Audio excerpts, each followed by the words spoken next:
akan disampaikan Kiai Haji Mahfud Hidayat dan ini soal obat hati ketika hari. Ya, alhamdulillah beliau sudah tersambung dengan kami di ujung telepon. Kita akan sama terlebih dahulu. Assalamualaikum Pak Kiai. Waalaikumsalam warahmatullahi wabarakatuh. Kabar sehat Pak Kiai? Alhamdulillah baik, sehat Mas. Alhamdulillah baik. Kali ini soal obat hati Pak Kiai. Maka mungkin sebagai mukadimah sebelum nanti kita juga mengundang pendengar kita yang ingin bergabung di kesempatan kali ini, maka Pak Kiai. Baik. Bismillahirrahmanirrahim. Assalamualaikum warahmatullahi wabarakatuh. Waalaikumsalam warahmatullahi wabarakatuh. Alhamdulillah wassalatu wassalamu ala Rasulillah wa ala alihi wa sahbihi wa mawalah. La hawla wa la quwwata illa billah, amma ba'd. Allahumma faqihna fid din wa 'allimna ta'wil. Kaum muslimin muslimat, para pendengar Mutiara Pagi RRI Pro 1 Bogor yang dimuliakan Allah Subhanahu wa taala. Alhamdulillah, pada pagi hari ini kita semua oleh Allah diberikan nikmat sehat walafiat. Kesehatan dan kenikmatan ini kita harus senantiasa mensyukurinya agar Allah memberikan keberkahan, dan Allah akan menambahkan terus-menerus kenikmatan itu ketika kita mensyukurinya. Dan bersyukur itu adalah melakukan atau mentasarufkan semua yang Allah berikan untuk kita untuk beribadah kepadanya. Nah, kebalikan syukur adalah kufur. Kufur nikmat itu berarti adalah orang yang tidak mensyukuri nikmat. Dan tanda orang yang kufur nikmat adalah ketika nikmat yang Allah berikan kepadanya itu tidak dilakukannya untuk beribadah, melainkan untuk bermaksiat, untuk berbeda dengan apa yang Allah perintahkan. Nah, kita sama-sama pada kali ini akan membahas tentang obat hati. Tentu hati kita semuanya adalah ciptaan Allah Subhanahu wa taala. Dan dalam hati ini terdapat sebuah mudghah, atau dalam jiwa kita ini ada sebuah mudghah yang mana ketika mudghah itu ada kerusakan, maka itu berdampak pada kerusakan yang lainnya. Kalau itu baik, maka baik juga yang lainnya. Idza fasadat fasadas sairu amali wa idza saluhat saluha sairu amali. Oleh karena itu, kita jaga hati ini jangan sampai ternodai, jangan sampai ada hal-hal yang itu menjadikan penyakit dan akut nantinya. Oleh karena itu, untuk membahas obat hati ini perlu kiranya kita menganalisa atau mendiagnosa dalam diri kita sendiri, adakah penyakit di dalam diri kita, khususnya penyakit hati, yang nantinya kita akan berusaha untuk sama-sama mencari obatnya agar hati ini menjadi sembuh. Sehingga sehat walafiat tidak hanya sehat dalam arti fisik, juga sehat dalam hati, dalam arti batiniah atau hati kita. Maka orang yang beriman ketika menyebutkan sehat, maka yang dimaksud adalah sehat atau kesehatan zahiran wa batinan, secara zahir maupun secara batin. Ma'asyiral muslimin rahimakumullah. Dalam kitab Adabun Yawaddin Al-Imam Al-Mawardi rahimahullahu ta'ala, beliau mencantumkan beberapa penyakit hati, yang mana penyakit hati itu tidak banyak sumbernya. Ya, kan kita juga ketika oleh dokter divonis penyakit apa lambung atau penyakit apapun, itu pasti ada penyebabnya. Nah, penyebab penyakit itu menurut Imam Al-Mawardi, penyakit hati penyebabnya yang pertama adalah ittiba'ul hawa, yaitu mengikuti hawa nafsu. Ini sumber penyakit hati. mengikuti hawa nafsu. Artinya hawa nafsu ini yang harusnya dikendalikan, ini diikuti, sehingga nanti akan bermuara pada penyesalan dan kesengsaraan. Ya. Yang kedua adalah hubud dunya. Hubud dunya itu adalah cinta terhadap dunia. Ini pun menjadi sumber atau pangkal daripada penyakit hati. Nah, hubud dunya ini bukan berarti dia otomatis ketika mencari dunia atau mencari nafkah itu menunjukkan hubud dunya. Namun hubud dunya kita artikan atau kita pahami adalah orang yang senantiasa menjauhi akhirat untuk dunianya. Mencintai dunia, melupakan akhirat. Nah, ini adalah bagian daripada sumber penyakit hati. Yang ketiga adalah su'ul khuluq wal ujub. Akhlaknya tercela dan dalam dirinya ada sikap ujub. Kenapa ini termasuk penyakit hati? Karena akhlak yang tercela ini merupakan akhlak yang itu jauh dari yang Allah perintahkan. Akhlak yang tercela ini juga tidak hanya jauh dengan Allah, jauh dengan Rasulullah, juga jauh dengan sesama makhluk. Bahkan bisa jadi dia melanggar rambu-rambu yang harusnya dia taati terkait dengan lingkungan hidup dan sebagainya. Wal ujub atau sikap memandang diri kita penuh dengan keistimewaan. Ya, kita memiliki keistimewaan masing-masing. Kita syukuri hal itu. Tapi ketika ujub itu menjadi penyakit dalam diri kita, akhirnya muncullah takabur, yaitu memandang orang lain remeh, memandang orang lain kecil, sehingga dia tidak mau dinasehati sebab dia merasa sudah benar sendiri. Yang terakhir adalah ghaflah atau lupa atau lalai. Ini termasuk penyakit hati. Sehingga orang yang beriman tentu setelah mendiagnosa adakah penyakit dari 4 tadi dalam diri kita, mengikuti hawa nafsu atau mencintai dunia secara berlebihan, akhlaknya buruk atau ujub, dan juga al-ghaflah atau lupa, maka kita harus mencari obatnya. Di antara obat yang ditawarkan kaum muslimin muslimat oleh Al-Imam Al-Mawardi dalam hal ini adalah yang pertama tashihun niyah, memperbaiki niat kita, wa ikhlasul amal. Amal kita senantiasa kita ikhlaskan karena Allah Subhanahu wa taala. Itu yang pertama. Kita sama-sama perbarui niat, sehingga dengan memperbarui niat ini kita tahu tujuan kita hidup di dunia, dan kita pun beramal ini untuk siapa. Sehingga dengan memperbaiki niat, dengan mengusahakan supaya amal kita ikhlas, maka ini bagian daripada obat hati.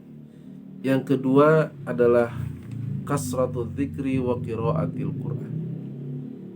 Ya, kasratul dzikri wa qiraatil Qur'an merupakan memperbanyak berzikir kepada Allah dan juga membaca Al-Qur'an. Ya, paling tidak membaca Al-Qur'an itu sebenarnya tidak hanya terucap dalam lisan, ya, atau target untuk khatam, tapi lebih daripada itu mentadaburi ayat-ayatnya, menghayati, memahami sekaligus berusaha untuk mengamalkannya, sehingga ayat demi ayat Al-Quran merupakan interaksi kita dengan Allah Subhanahu wa ta'ala, sehingga menambah keimanan dan sekaligus menjadi obat hati kita. Kemudian suhbatus sholihin wa tarku suhbatis su. Kita berteman dengan orang-orang yang solih. Dalam hal ini, ketika orang-orang yang solih berada di sekitar kita, maka kita pun mendekat kepadanya. Ibarat sebuah lampu mereka itu lampu yang sangat terang benderang, sementara kita adalah menganggap diri kita sebagai lampu yang redup, bahkan bisa jadi sudah habis baterainya atau habis setrumnya, sehingga kita perlu untuk mendekat agar kembali terang. Nah, ini adalah kita berteman dengan orang-orang yang solih, sehingga membawa kita kepada kesolihan. Berikutnya adalah senantiasa kita muhasabatun nafs. Obat hati juga adalah muhasabatun nafs, yaitu mengevaluasi diri kita, tidak berhenti ketika sampai di siang hari, tidak berhenti sampai di malam hari, melainkan muhasabatun nafsi, itu senantiasa terus menerus kita mengevaluasi diri, sudah sampai mana target kita, sudah sampai mana amal ibadah kita. Jangan-jangan amal ibadah kita ini itu belum sesuai dengan apa yang Allah perintahkan. Ya, jangan-jangan dan seperti itu. Kemudian munculkanlah motivasi diri dalam diri kita. Kita mohon kepada Allah, ya Allah, bimbinglah kami untuk menjalankan perintah-Mu dan menjauhi larangan-larangan-Mu dengan sebaik-baiknya. Dan mohonlah kepada Allah, ya Allah, bebaskanlah kami dari siksa api neraka. Sungguh tidak kuat, ya, dan tidak layak amal ibadah kami ini apabila dibandingkan dengan semua nikmat yang telah Engkau berikan. Namun jadikanlah apa yang kami lakukan ini menjadi perantara kami untuk mendapatkan rahmat-Mu, dan kami ingin dimasukkan ke surga, diselamatkan dari neraka, itu dengan rahmat-Mu dan ridho-Mu, ya Allah. Nah, hal-hal seperti ini munculkan dalam hati, sehingga kegelisahan kita, kegalauan kita, tentu dalam menghadapi musibah, dalam menghadapi kesulitan hidup, ya, bisa jadi terlihat badannya sehat, namun hatinya gelisah. Dan bisa jadi meskipun uangnya banyak, materinya banyak, namun tidak mendapatkan ketenangan dalam hidupnya. Dan itu obatnya adalah dengan mengamalkan tadi, yaitu obat hati. Wallahu a'lam bishawab. Baik, terima kasih Pak Kiai ya terkait obat hati mereka ya. Baik, sudah ada beberapa atensi yang masuk. Izin Pak Kiai saya bacakan satu persatu. Enggak. Kali ini yang pertama dari Pak Abdul Muki ya di Juru Mekadi kalau nggak salah ya. Ada Assalamualaikum warahmatullahi wabarakatuh. Waalaikumsalam. Selamat pagi Pak Kiai, serta pendengar setia Mutiara Pagi. Semoga selalu dalam lindungan Allah Subhanahu wa Ta'ala. Amin ya Rabbal Alamin. Amin. Berkenan dengan tema tadi, jadi ingat ada sebuah lagu atau syair yang dipopulerkan penyanyi religi Opik yang judulnya Tombol Hati ataupun Obat Hati, yang mana obat hati ada 5 perkara, dan juga di urutan yang ketiga ada bait yang mengatakan seringlah berkumpul dengan orang-orang baik ataupun soleh. Mohon dicontohkan salah satu di antaranya di mana kita harus sering berkumpul dengan orang-orang soleh tersebut. Syukron atas jawabannya. Wassalamualaikum warahmatullahi wabarakatuh. Nah, ini ciri-ciri orang soleh yang patut kita dekati nih, Pak Kiai. Mangga. Baik, terima kasih Bapak Abdul Muhi ya. Ini beliau menghubungkan dengan lagu ya. Kadang-kadang ya, memang seringkali lagu-lagu religi itu menjadi inspirasi sekaligus motivasi. Mudah-mudahan ya semuanya senantiasa menjadikan pelajaran hidup dalam setiap yang dilaluinya. Khususnya tentang suhbatus solihin, menemani orang-orang yang solih. Bagaimana caranya dan di mana kita mendapatkannya. Nah, di sini kalau saya melihat ada 2 orang solih itu. Satu adalah orang solih yang masih hidup. Yang kedua adalah orang solih yang sudah wafat. Ya. Nah, orang solih ciri-cirinya apa orang solih itu? Ciri-cirinya orang solih itu adalah orang-orang yang senantiasa antara lisan dan perbuatannya sejalan, selaras dengan yang Allah dan Rasulnya perintahkan. Nah, berat kan sebenarnya untuk menjadi orang yang solih. Itu secara bahasa atau hakiki. Karena solih itu pantas, layak artinya, baik artinya. Sehingga dia, kalau kita menemukan orang seperti itu, ya, lisannya senantiasa terjaga dari keburukan-keburukan. Kemudian perbuatannya juga senantiasa terpelihara, dia menjaga diri, tidak mengikuti hawa nafsu, maka itulah orang-orang yang solih. Jadi bisa diinikan orang solih itu orang yang menjaga dirinya jangan sampai dia terkena penyakit hati. Ya, itu lebih ke arah sana sebenarnya. Tapi sulit memang menemukan orang yang sempurna. Maka tidak perlu jauh-jauh. Kalau kita ingin mendapatkan orang yang soleh yang sempurna, tentu akan sulit. Dan ketika kesulitan itu ada, maka jangan sampai kita meniadakan atau mengecilkan orang-orang di sekitar kita. Paling tidak, ketika sulit menemukan yang sempurna, maka carilah orang yang mendekati kesempurnaan. Ya, artinya ada orang yang berdosa, ada orang yang senantiasa berbuat baik, maka carilah orang yang dosanya sedikit. Menurut kita ini mah, kalaupun gibah juga, gibahnya gibah yang tidak berlebihan. Nah, atau ini ketika dia dalam sehari-harinya meskipun jarang puasa sunnah, ya, tapi dia kalau puasa Ramadan dan juga dalam hal-hal yang wajibnya, hal-hal yang lainnya dia melakukannya. Nah, kita pilih seperti itu. Jangan sampai kita menganggap orang-orang yang berbuat maksiat atau orang-orang yang melenceng dari perintah Allah kita anggap sebagai orang yang solih. Nah, maka disinilah yang hidup kita dekati, yang solih yang meninggal dunia pun kita ziarahi, yang insya Allah mereka memancarkan cahaya dari Allah, dan itu akan memancar pula kepada diri kita. Wallahu a'lam bishawab.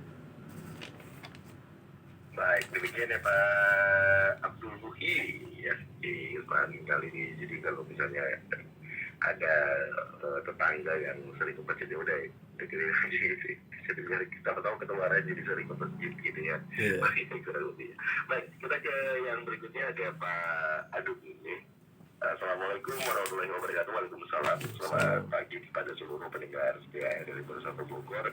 Semoga kita semua senantiasa selalu dalam lindungan Allah Subhanahu wa taala ya. Selamat pagi untuk host ya, selalu setia dan bersinergi untuk memandu acara yang dicintai kita semua. Selamat pagi Pak Kiai yang selalu dengan ikhlas dan rindu untuk membagikan ilmu yang sangat bermanfaat bagi kita semua ya. Amin. Semoga Pak Kiai dan juga host selalu dalam lindungan Allah Subhanahu wa taala ya. Ada Pak Adun ya, terkait topik ya. Saya ingin bertanya Pak Kiai, bagaimana cara meraih kesuksesan dengan menjaga hati dari penyakit hati, dan bagaimana cara untuk menghindari penyakit hati di dalam Islam. Terima kasih Pak Kiai dan juga host. Wassalamualaikum warahmatullahi wabarakatuh. Ini cara soal bagaimana dalam menjaga hati dan juga bagaimana cara menghindari penyakit hati tadi Pak Kiai. Ya, terima kasih Bang Adun ya, dari Curug Mekar juga, Kupu kalau nggak salah ya. Betul, ya. Nah, ini tentang bagaimana kita cara menghindari penyakit hati. Dan tentu penyakit hati ini bisa jadi akan menghalangi ya kesuksesan kita. Kalaupun sukses itu hanya terbatas di dunia. Tapi rata-rata orang yang punya penyakit hati itu tidak akan atau akan sulit sekali untuk sukses. Nah, oleh karena itu mutlak kalau kita ingin sukses hidup di dunia dan di akhirat, sama-sama kita untuk obati hati kita jika dalam diri kita ada penyakitnya. Nah, caranya adalah ada penawaran lain obat ya, sebenarnya sama dengan yang ditawarkan oleh Al-Imam Al-Mawardi, yaitu ditawarkan pula oleh Al-Imam Ibnu Hajar Al-Asqalani. Ya, dalam syarah atau di kitab Nasul Ibad ditulis juga oleh Syekh Nawawi Al-Bantani. Di situ ada 3 setidaknya. Yang pertama adalah zikrullahi ta'ala, zikir kepada Allah. Ya, ini mutlak dilakukan. Karena seseorang itu harus tahu tujuan hidup. Ya, tujuan hidupnya apa dan untuk apa. Maka harus terhubung dengan yang memberikan kehidupan kepada kita, yaitu Allah Subhanahu wa taala. Berzikir, menyebut asma-Nya, berzikir dengan kita bersolawat kepada nabinya, berzikir dengan memperbanyak baca Quran, berzikir dengan memohon munajat atas kehilapan diri kita untuk diampuni, untuk cita-cita kita agar dikabulkan. Itu terhubung selalu kepada Allah, maka kita akan mengetahui kelemahan kita di hadapan Allah Subhanahu wa taala. Yang kedua adalah liqa'u auliyaillah, bertemu dengan para kekasih Allah. Ya, para kekasih Allah adalah orang-orang yang solih. Dan ketika bertemu, kalau orang yang masih hidup bisa ikut dengan pengajiannya, bisa ikut dengan halakohnya, bisa silaturahim ke rumahnya, bisa minta nasihat kepadanya.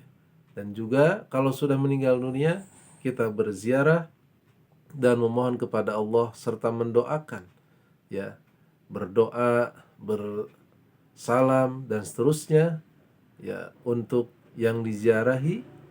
Kemudian kita mohon pada Allah, ya Allah, yang kami ziarah ini adalah orang yang solih, maka ya Allah mudah-mudahan kesolehannya itu juga bermanfaat untuk kami sehingga kami lebih dekat lagi kepadamu, ya Allah. Nah, yang terakhir adalah senantiasa kita mendengar perkataan ahli-ahli hikmah, atau ahli hikmah itu bisa artikan dengan orang yang senantiasa memberikan bimbingan untuk kebahagiaan dunia dan akhirat. Sehingga mutlak 3 perkara ini, yang pertama berzikir kepada Allah, yang kedua bertemu orang-orang yang solih, para kekasih Allah, yang ketiga adalah dengan perkataan ahli-ahli hikmah yang kita perlukan untuk bimbingan kita mencapai kesuksesan dunia dan akhirat. Wallahu a'lam bishawab. Baik, demikian ya Pak Jun ya. Kita ke pertanyaan berikutnya dari siapa nih? Assalamualaikum warahmatullahi wabarakatuh. Waalaikumsalam. Salam. Semoga Pak Kiai dan juga host senantiasa sehat walafiat ya. Izin bertanya, bagaimana cara mendeteksi bahwa diri ini sedang terjangkit penyakit hati ya, atau ujub, dan juga solusinya mohon pencerahannya dari Pak Andi Supriyadi di Bojong Kidul, Bangka Pak Kiai. Ya, terima kasih Bapak Andi Supriyadi di Bojong Kidul ya.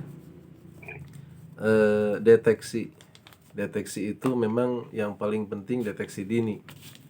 Ya, kalau sudah akut, ya mulai itu pengobatannya akan lama. Tapi kalau deteksi dini itu adalah langkah antisipasi. Artinya kita bisa jadi sekarang ini kita sudah terjangkiti penyakit hati, bisa jadi belum. Nah, yang jelas meskipun belum, tetap ilmu ini kita butuhkan sebagai deteksi dini. Nah, apa sih yang kita rasakan ketika melihat teman kita itu mendapatkan kenikmatan? Misalnya teman kita itu tetangga, saudara, atau teman akrab kita itu naik pangkat, atau dia mendapatkan kehormatan sehingga oleh Allah Subhanahu wa taala diangkat kemuliaannya, ya, menjadi seorang pejabat publik atau gajinya naik dan seterusnya. Apa perasaan kita? Kalau kita merasa Allah kok memilih dia, tidak memilih saya. Kalau kita merasakan harusnya saya di posisi itu, bukan dia. Kalau kita merasakan kenapa kok dia yang dipilih, ya, semoga dia celaka dan nanti itu saya yang menggantikannya. Nah, itu berarti ada penyakit dalam hati kita. Itu adalah kaitan dengan deteksi penyakit hasud. Ya. Ada juga kaitannya dengan ketika di malam hari seorang diri kita memandang diri kita, kamu itu orang hebat. Kenapa? Karena bisa bangun malam sementara orang lain tidur lelap. Kamu itu luar biasa karena bisa menghatamkan Al-Quran dalam 1 minggu. Orang lain itu dalam 1 minggu 1 juz sudah nggak selesai. Kamu itu orang hebat. Dan seterusnya. Memandang dirinya hebat, ya, sehingga merendahkan yang lain. Sehingga hal ini meskipun yang disebut adalah kehebatannya berupa amal soleh, dia tidak menyadari bahwa Allah lah yang telah membimbingnya. Dan Allah tidak menyuruh dia untuk seperti itu. Namanya deteksi sikap ujub. Ujub ini awal mula daripada takabur, benih daripada takabur. Nantinya kalau ujub ini tidak diobati, maka lama-kelamaan dia akan takabur atau sombong, padahal kesombongan itu tidak layak dipakai. Yang layak memakainya adalah Allah Subhanahu wa Ta'ala. Kita bukan siapa-siapa. Kita itu adalah mutlak pemberian dari Allah Subhanahu wa Ta'ala. Keberadaan kita diadakan, ilmu kita juga diberikan, kekayaan kita dititipkan, itu semuanya adalah milik Allah. Maka untuk apa kita ujub? Deteksi dan seterusnya. Begitu pula saat menghadapi musibah, deteksi kesabaran kita. Begitu pula ketika dalam hal bagaimana di hadapan anak-anak kita, di hadapan keluarga kita, deteksi apakah kita sudah sesuai melakukan kewajiban kita. Kita tanya, bagaimana nak yang Abi lakukan, ya, kamu suka enggak dengan cara seperti ini, ya, dan seterusnya. Nah, inilah supaya kita semua terhindar dari penyakit hati. Dan tentu penyakit hati ini berimbas pada perilaku. Kita lihat kerusakan di mana-mana, khususnya terkait lingkungan hidup, itu berawal daripada penyakit hati. Wallahu a'lam. Baik, terima kasih Pak Kiai. Demikian ya Pak Supriyadi. Tapi yang jadi masalahnya kadang dilemanya gini Pak Kiai, dianggap memotivasi diri, si lain ada kekhawatiran bahwa ini bentuk kesombongan, bukan, biasanya kayak gitu. Yeah. Itu soalnya antara menyombongkan diri dan juga menjadi motivasi untuk diri gitu ya. Baik, motivasi ya. Kalau motivasi itu sikapnya adalah kita senantiasa menjadikan semuanya sebagai anugerah dari Allah Subhanahu wa Ta'ala. Jangan sampai putus asa untuk mencapai cita-cita, karena Allah senantiasa akan membantu kita dalam mencapai. Artinya ada upaya melibatkan Allah, insya Allah di situ aman. Tapi kalau kita merasa ini adalah hasil kita, itu ujub. Wallahu a'lam. Simpelnya begitu ya. Yeah. Ketika ada Allah di dalamnya, nah, aman tuh ya. Iya, tapi betul. Di luar itu, waduh, baiknya hati-hati gitu ya. Karena penyakit hati kadang yang sulit, bahkan tidak nemu obatnya, kadang tanpa kita sadari gitu, kita nggak nyadar bahwa ini penyakit hati. Betul. Baik, kita ke pertanyaan berikutnya Pak Kiai. Ini mungkin menjadi pertanyaan terakhir sekaligus mungkin jadi nanti sampaikan rangkuman untuk kajian kita di kesempatan pagi hari ini dari Bu Supriyati di Sindang Barang ya. Assalamualaikum. Waalaikumsalam. Maaf Pak Kiai, izin bertanya, penyakit hati itu bagaimana kalau ada seorang yang disakiti sampai-sampai kitanya sakit hati, katanya sakit hati senang umur hidup. Seumur hidup mungkin. Kesel harus bagaimana kalau begitu? Wassalam, mohon pencerahannya. Sakit hati seumur hidup. Jadi sebagai di Sindang Barang, kalau sakit hatinya tuh udah mengakar nih Pak Kiai, sampai katanya seumur hidup gitu, Pak Kiai. Ya, sakit hati dan penyakit hati ya Ibu Supriyati dari Sindang Barang itu memang sedikit berbeda. Ada kesamaan juga sih, tapi berbeda. Penyakit hati tadi yang kita udah bahas. Nah, kalau sakit hati itu mungkin dia terzolimi ya, atau merasa dizolimi. Jadi itu hatinya jadi sakit. Sakitnya tuh di sini, ya, di hatinya. Nah, Itu sakit hati yang seperti itu mengobatinya adalah dengan kesabaran, ya. Kesabaran, dan tentu kesabaran ini perlu kiranya kita konsultasi juga. Jangan sampai kesabaran itu statis, tapi juga harus harus aktif, harus dinamis, sehingga harus bangkit juga. Nggak mungkin terus-menerus itu dipelihara, yang artinya membahayakan diri kita sendiri. Orang yang sering sakit hati itu dunia menjadi sempit karena menganggap yang lainnya itu musuh, ya. Dan kita alangkah baiknya lebih banyak saudara daripada musuh. Oleh karena itu, maka kesimpulannya adalah kita perbaiki akhlak masing-masing, ya. Kita juga senantiasa, kalau menurut hawa nafsu bahwa harus ujub, menurut hawa nafsu harus takabur, hawa nafsu menyuruh kita untuk serakah, untuk benci pada orang lain, untuk membalas rasa sakit ini pada orang lain, maka kita menyalahinya karena itu adalah hawa nafsu kita. Itu bagian daripada obat hati, dan tentunya dengan berzikir kepada Allah dan mengingat akhirat, karena itu tujuan akhir kita. Mudah-mudahan uraian singkat ini bermanfaat untuk saya pribadi dan juga untuk para pemirsa semuanya, dan kita insya Allah mudah-mudahan sehat walafiat zahir dan batin, baik fisik maupun hati kita. Amin ya Allah ya rabbal alamin. Wassalamualaikum warahmatullahi wabarakatuh.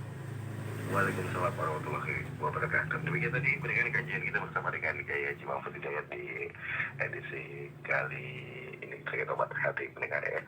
Dan semoga meningkatkan iman dan takwa kita. Nantikan untuk edisi berikutnya. Wassalamualaikum warahmatullahi wabarakatuh.